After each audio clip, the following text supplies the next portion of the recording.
Bike పొగ పీల్చుకుని నలుగురు వ్యక్తులు, ఒకే కుటుంబానికి చెందిన నలుగురు వ్యక్తులు రాత్రికి రాత్రి నిద్రలోనే చనిపోయిన ఘటన అన్నమయ్య జిల్లా పుంగనూరులో ఉన్న త్యాగరాజ వీధిలో జరిగింది. ఆ ఇంట్లో మొత్తం 6 నివాసం ఉంటున్నారు. మురళి, భార్య రేవతి, అతని తండ్రి, అలాగే అతని కొడుకు, 2 కూతుళ్ళు.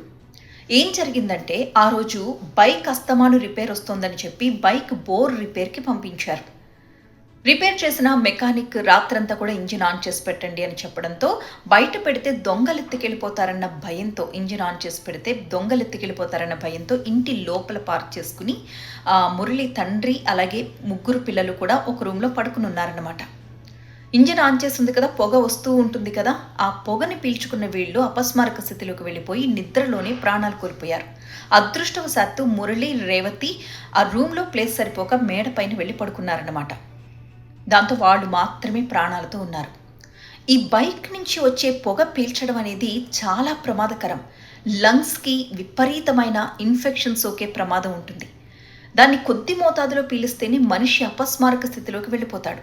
ఆ తర్వాత ఆ మత్తులోని, ఆ స్పృహ లేని తనంలోనే ప్రాణాలు కూడా కోల్పోతారు. సరిగ్గా ఇక్కడ జరిగిన ఘటనలో కూడా ఇదే జరిగింది.